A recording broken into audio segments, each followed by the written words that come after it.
tarde, boa noite. Eu me chamo Giovana e eu sou do grupo de álgebra de matemática do EAD para Todos. Hoje a gente vai começar a nossa aula de princípio fundamental da contagem. Ela vai ser a nossa primeira aula do módulo de análise combinatória. E a nossa aula de hoje é essencial para entender toda a análise combinatória. Então, bora lá!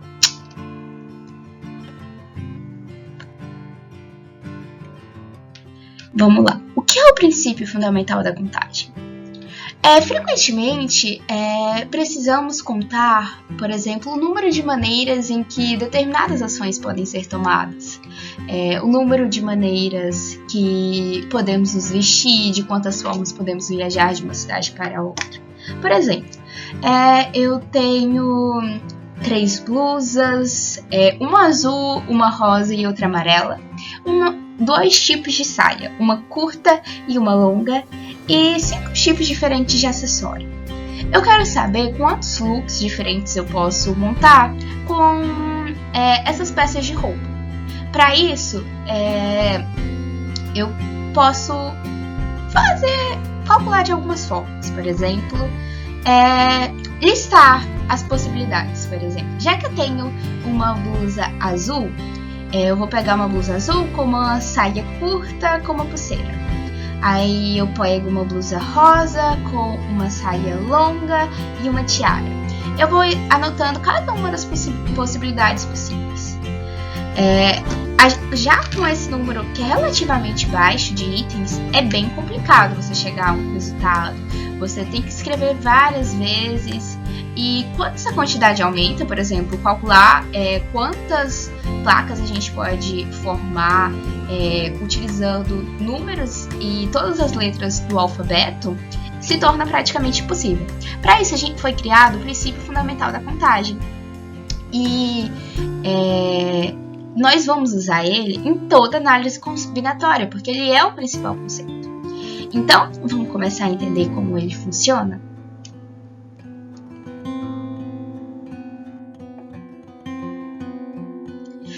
Esse princípio, ele afirma que, por exemplo, se eu posso tomar mais de uma decisão e cada uma delas pode ser tomada de X, Y, Z maneiras, para sabermos a quantidade de formas que essas decisões podem ser tomadas simultaneamente, basta calcular o produto dessas possibilidades. Tá bom, Giovana, você falou um monte de coisa, eu não entendi nada. Então, bora lá. Vamos pegar algo mais concreto. Como eu dei o exemplo dos vestuários, eu tenho que fazer 3 escolhas. Eu tenho que escolher qual blusa eu vou usar, qual saia e qual acessório. Ou seja, eu posso tomar a primeira decisão de N maneiras diferentes. No caso da blusa, eu posso tomá-la de 3 maneiras diferentes. A segunda, eu posso tomar ela de N maneiras diferentes. No caso da saia, são 2 maneiras diferentes. E a terceira, de Z maneiras diferentes.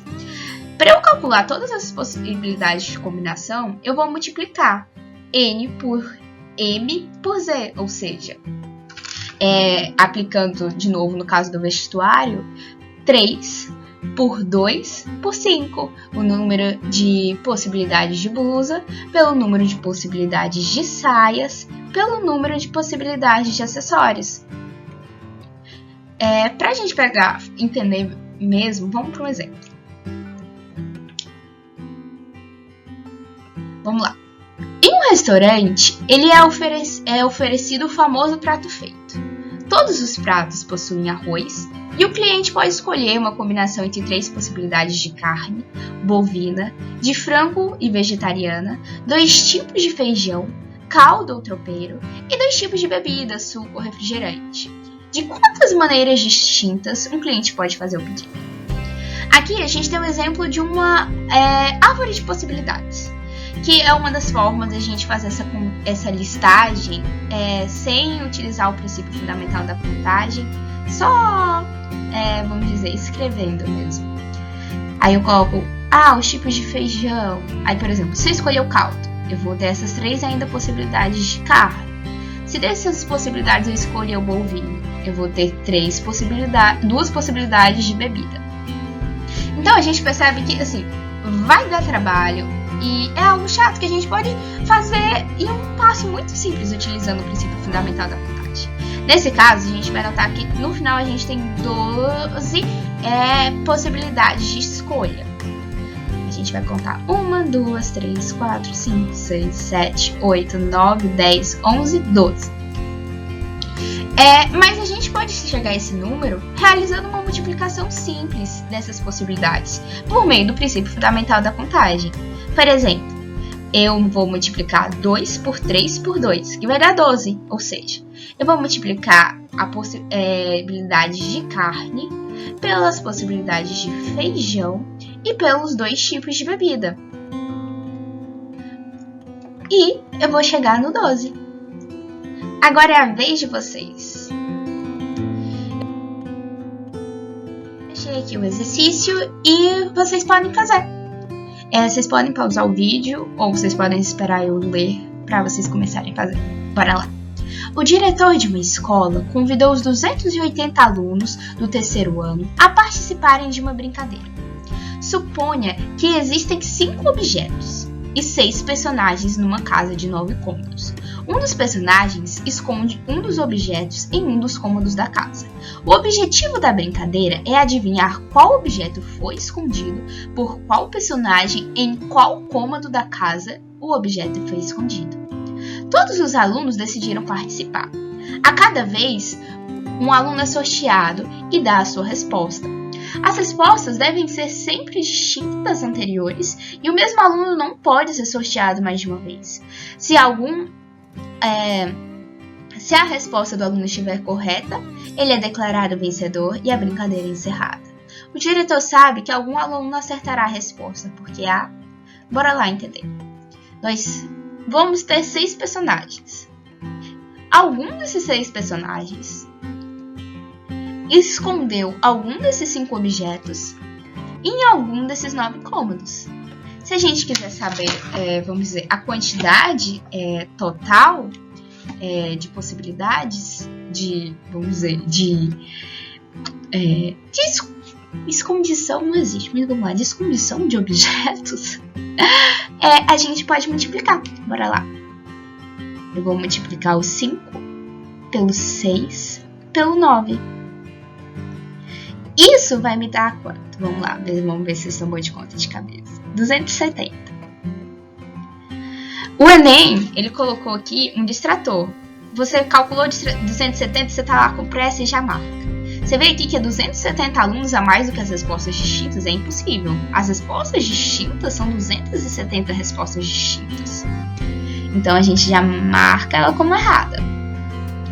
260 não faz nenhum sentido. Bora lá para a certa. Se eu tenho 280 alunos e 270 respostas distintas, eu tenho 10 alunos a mais do que respostas distintas. Por quê? Porque 280 menos 270 é igual a 10. Então, a gente percebe que, nesse caso, a resposta certa vai ser a. Bora para a próxima.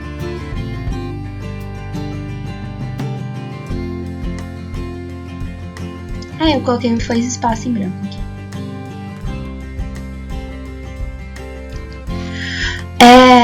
Exercícios. Num acidente rodoviário, após ouvir várias testemunhas, conclui-se que o motorista culpado pelo acidente dirigia um carro cuja placa era constituída de 2 vogais distintas. Repara muito bem nesses distintas. 4 algarismos diferentes. Repara no 4 e no diferentes. Sendo que o algarismo das unidades era o 5. Isso não facilitou o trabalho da polícia, pois o número de placas suspeitas é de... Bora lá. Eu tenho 2 vogais distintas e eu tenho 4 algarismos diferentes. Vamos lá, gente. Gramática. Quais são as Quantas são as vogais? São 5, né? A, E, I, O, U. 5. Mas aqui eu vou colocar assim também? Não vou. Por quê? Porque ele pediu distintas. Ou seja, eu já vou escolher alguma aqui. Se eu no que eu escolher a A, eu não posso mais escolher a A. Aqui eu só vou poder escolher o E, o I ou o U. Ou seja, eu vou ter 4. No caso dos números, a gente já sabe que esse daqui vai ser o 5, como ele disse. Então, a gente nem vai mexer nesse daqui, porque ele já está fixo. Quais são os algarismos que a gente tem? A gente tem 10 algarismos. O 0, o 1, o 2, o 3, o 4, o 5, o 6, o 7, o 8, o 9 e o 10.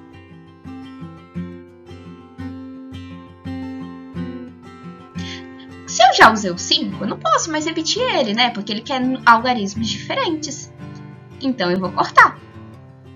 O que sobra para mim? A gente sobra 9 possibilidades de números. Então, para o primeiro, eu tenho 9 possibilidades. Eu vou ter 9 possibilidades para o segundo? Não. Por quê? Porque ele quer diferentes. Supondo que eu tenha escolhido 2. Eu vou poder escolher o 2 de novo?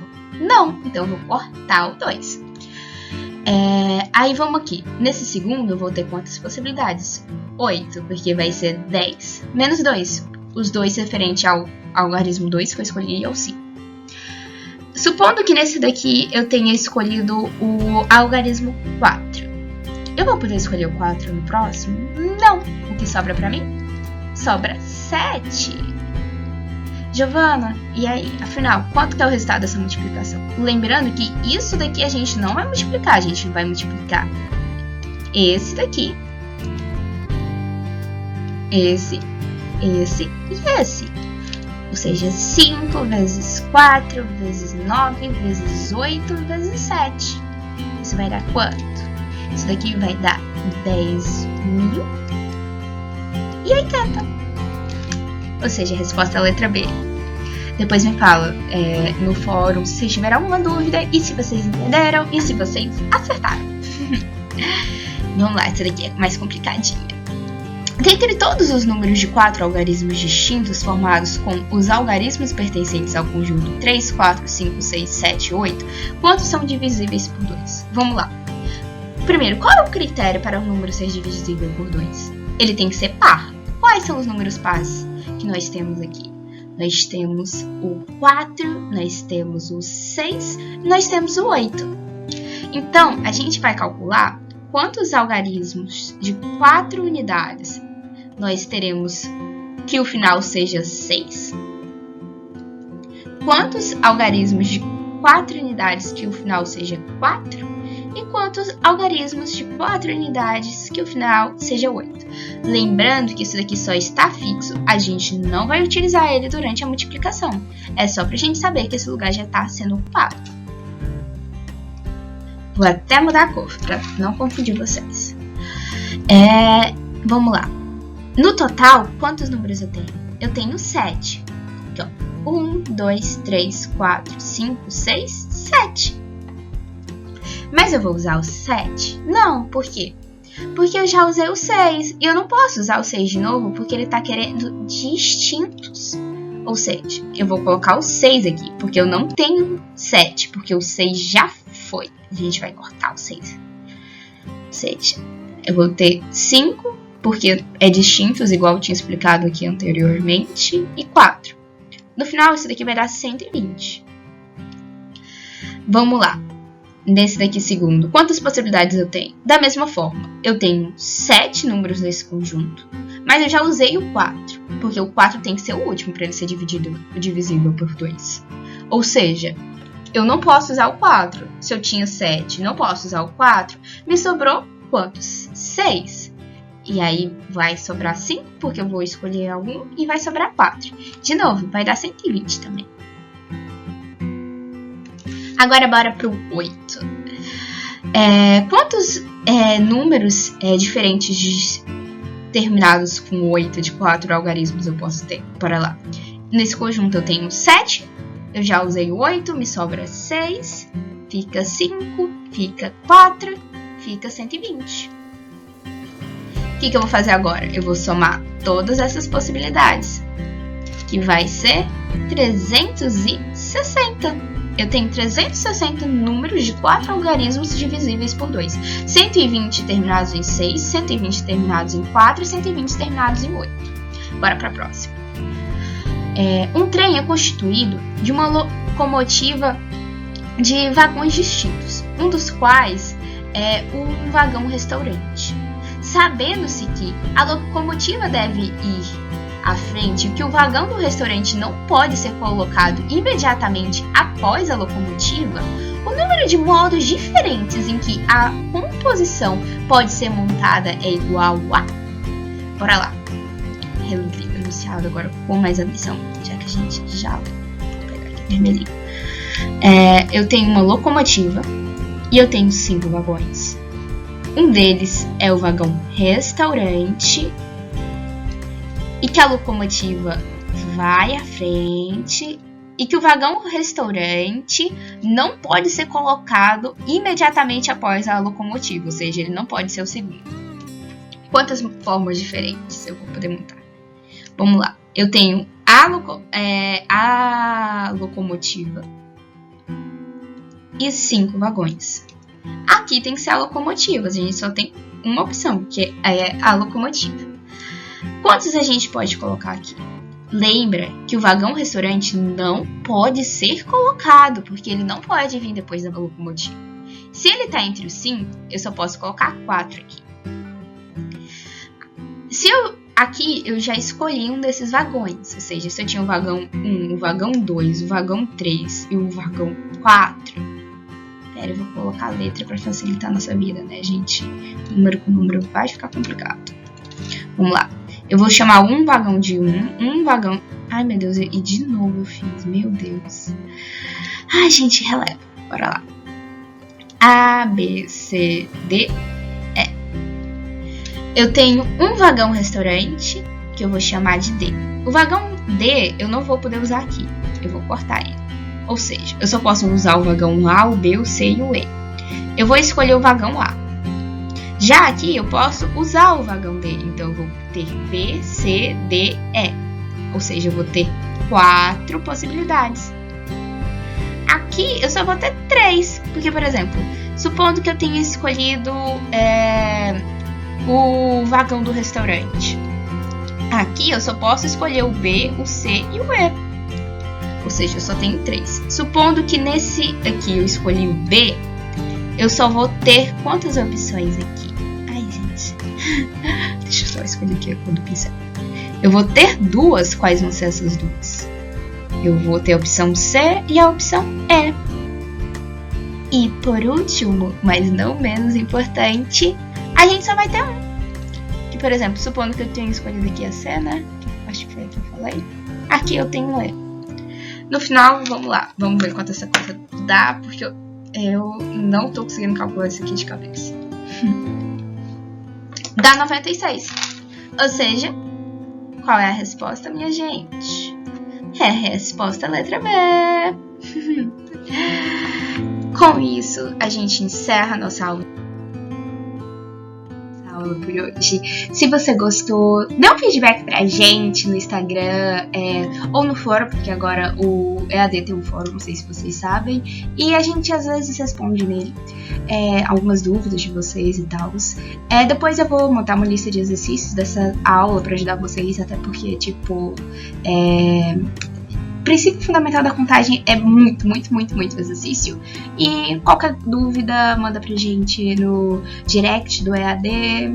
E eu não sei se essa aula vai ser postada. E se ela for no Instagram, vocês podem mandar nos comentários que eu vou estar vendo. E os meninos que estão aqui, que são também de álgebra, também vão estar vendo. E é isso, muito obrigada. Espero que vocês tenham gostado do slide e da aula. Qualquer coisa que vocês não gostaram, vocês podem dar um feedback pra gente, que a gente vai melhorar. Essa é a minha primeira aula e eu espero que vocês tenham gostado. Tchau!